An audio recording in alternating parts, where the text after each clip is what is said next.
Hello, Slicey Dicers. This is Brian with another knife review for you. Today, we have the Spyderco Tenacious Lightweight. As the name would indicate, this is the lightweight version of the Spyderco Tenacious. We will get to that as the review goes on, why I use the air quotes there. It is the cheapest version of the Tenacious. It's basically the same Tenacious that a lot of you really know and love. It's one of Spyderco's best sellers. It's from their budget line out of China with HCR 13MOV steel. But the difference is that it has the bidirectional FRN scales, and very nice bidirectional FRN scales they are, by the way, which will lead me into my first surprise when I got this out of the box. I honestly really just got this because I thought you guys would want to see the review. I know a lot of you that find me are, first-time knife buyers, and the Tenacious is super, super popular with first-time knife buyers who just want a good, mid-sized Spyderco and don't care about the HCR 13 steel and all that. These are really nice. Yeah, and it's $45.50 instead of the $51 that the G10 version is, so not a huge difference in savings, but they're basically the same knife except for the scales. And I don't know, to me it seems like the quality's gone up a little bit from what I remember from the last Tenacious that I had, or comparing it to the Insistent that I have, which is also really nicely put together actually. It's just as nice as that was, and it seems like the Insistent got a little bit better too, and it just seems like maybe they've gotten a little bit better. I don't know, it just seems a lot nicer, and this bidirectional is really, really nice. To compare it, we'll have another lightweight of Spyderco's. This is the Sage 5 lightweight, made in Taichung, Taiwan, which that's their Spyderco's kind of high-end plant, and this almost looks better. I have to say, it almost looks better, which is quite a surprise. I don't remember their Chinese plant ever using this stuff before. I think this is the first one, so it's probably not going to be the last. They're doing lightweight versions of all kinds of their stuff. But yeah, it's really nicely done. I really like the finish on the blade too. My old Tenacious definitely didn't have this. It's got more of the machine marks like you'll see on the higher end ones. I really like it. It feels like a good quality piece, even though it's got plastic handles. They're really well done plastic handles, and when you do them right, they ain't bad. Can't complain about that. Now, why I did the lightweight, why I keep using the air quotes, let's get that out of the way. Same thing I said with the Sage 5. The Sage 5 is very, very marginally lighter than the regular one. This even more so. This is 3.8 ounces. I don't think you can call anything that's 3.8 ounces a lightweight with a 3.4 inch blade. It's well over that ounce an inch, that we always kind of look for, that little sweet spot. And the regular one is only 0.3 of an ounce heavier. It's 5.1. So, yeah, you keep using this word. I do not think it means what you think it means. Just call them FRNs. Don't call them lightweights, because they're not. Some of them are. The Para 3 lightweight, that's a lightweight. This and the Sage 5, they're not lightweights. They're just FRN, and they're a little cheaper, which is fine, but just call them the FRN. I guess lightweight sounds better than saying FRN. I don't know, but I wish they'd stop using that word, because that right off the bat kind of puts me on the back foot when I look at them, because I want it to be a proper lightweight, not just a knife with FRN scales. That's enough ranting about that. Let's actually talk about this knife, because there are a lot of impressive things about it.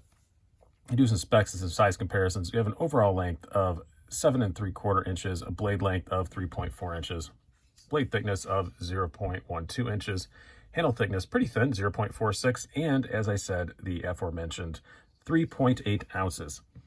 Now, let's do a few size comparisons here. Let's bring out your Spyderco Paramilitary 2 and the Para 3 lightweight that I just showed you. You can see it's kind of right between them, as it is intended to be. And we'll throw in one more Spyderco here, since I just had it out a second ago. Let's put your Sage 5. This is Sage 5 lightweight. Just a little bit bigger than the Sage 5 lightweight. Not much. That's a word. Or not a word, actually. And we'll put these away, and we'll bring out the Benchmade sandwich.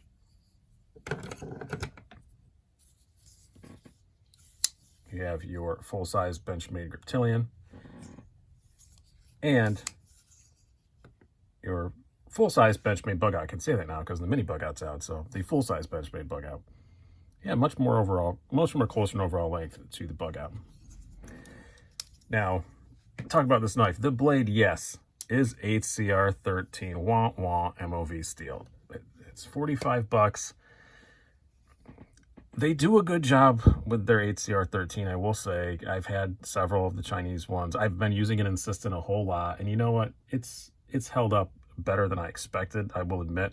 But it's still HCR. It's not impressive, and at 45, is it enough to, you know, have a real fit about? I don't know. I guess not, but it's still disappointing. I heard that they were going to be doing a lot of these Chinese ones in BD1. They're going to slowly transition over to that, and that just didn't happen. That's obviously been ditched, or I was given bad information. I really wish they would have.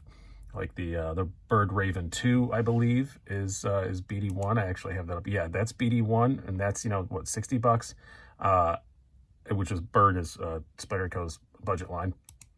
I would love to see BD1 on more of their knives. I think this in BD1, even if it was $5 more, I'd probably be raving about it. Where it is now, I still like it a hell of a lot more than I thought I would, but I'm not going to rave about it because of the HCR 13. It is a very thin blade stock, 0.12, pretty thin behind the edge, 19 thousandths, that usual full flat grind. And as I said, it looks good. No attempt at a sharpening choil, but that's Spyderco. That is not uncommon. Really good slicer, pretty good tip on it. It's just that it's HCR. Which I said, it's not the worst HCR in the world. It's actually pretty good for HCR, but still, it's HCR. And at the price, yeah, it would be better if it was BD1 or something like that. You guys have it. Use it. I don't know why they didn't on this one.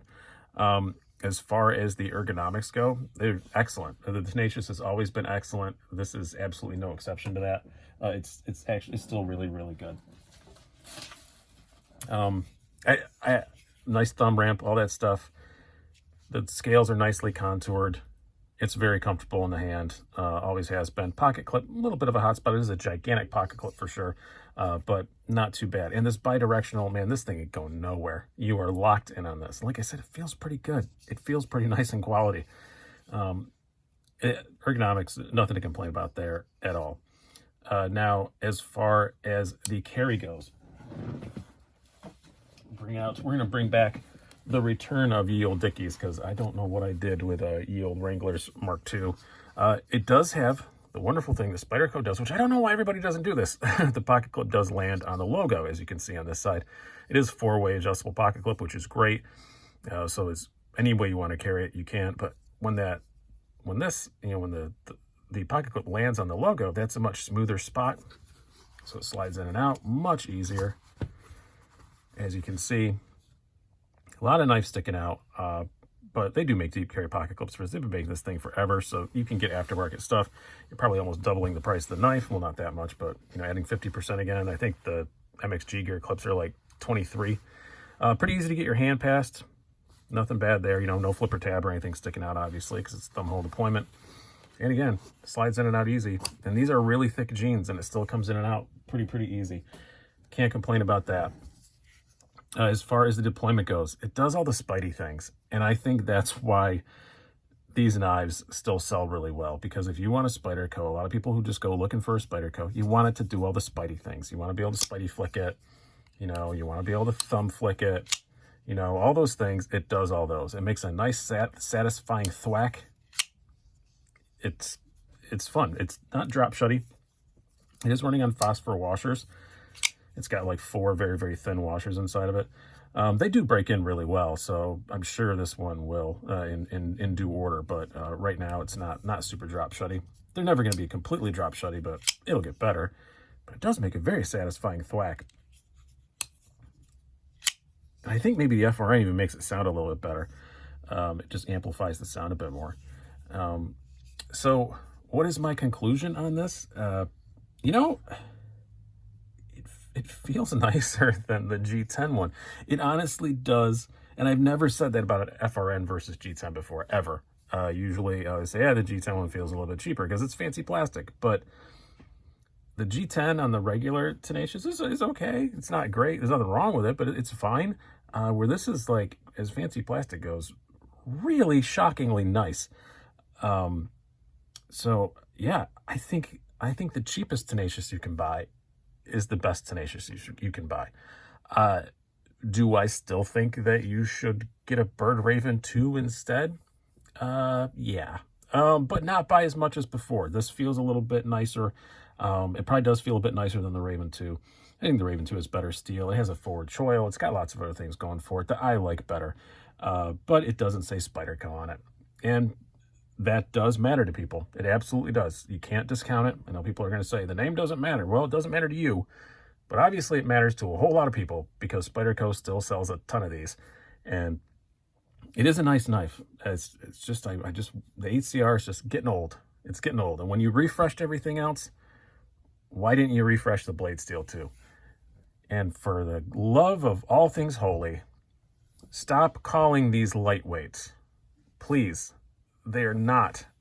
They're not lightweights. People are going to be disappointed if you buy something called a lightweight and it weighs 3.8 ounces. And that's just silly. But overall, I am more impressed with than I thought it was going to be. Absolutely. I can't not recommend it. And I previously did not recommend the Tenacious, and I can't really not recommend this one. I really like those scales, and I don't really like FRN. I like Spyderco's sometimes, but these I really like. I really like it. So hope you guys have enjoyed this. I've been Brian. Have a good one.